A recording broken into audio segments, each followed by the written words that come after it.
et le regain de tension entre Bruxelles et l'Europe centrale concernant les céréales ukrainiennes. Kiev a annoncé des poursuites contre la Pologne, la Hongrie et la Slovaquie, 3 pays qui bloquent les produits agricoles ukrainiens. La procédure a été lancée hier auprès de l'OMC. Des pays en infraction avec le droit européen depuis qu'ils maintiennent l'embargo sur les importations de céréales ukrainiennes.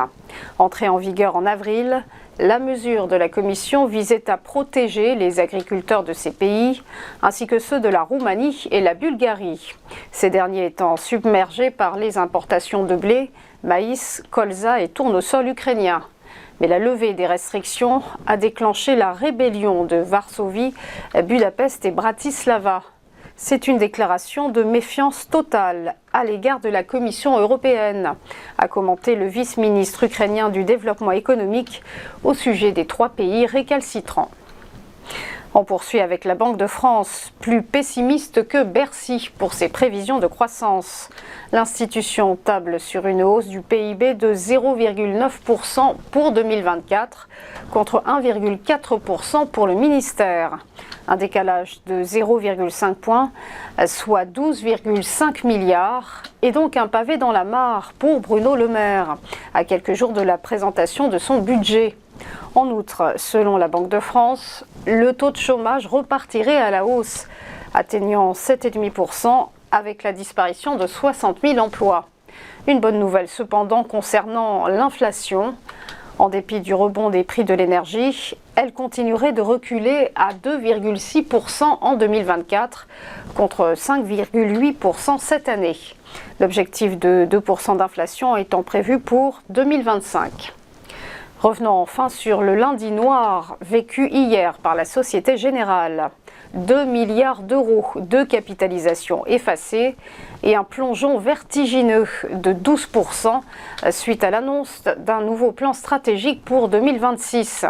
Une feuille de route jugée trop conservatrice par les investisseurs.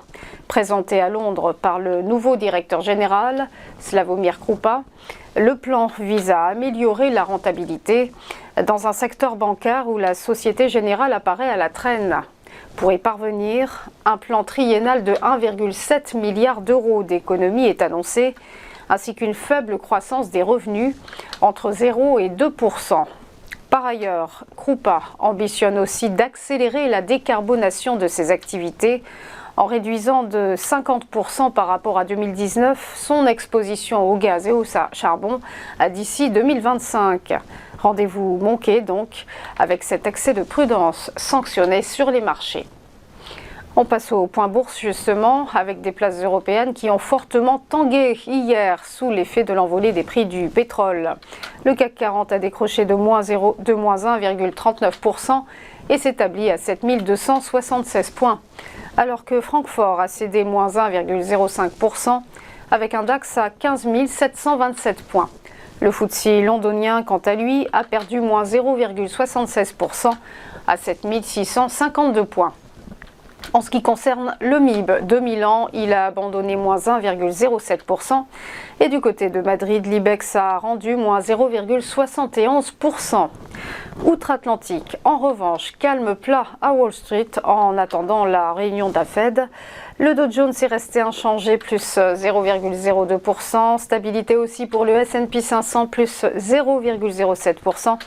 Et enfin, équilibre presque parfait pour le Nasdaq Composite, plus 0,01%.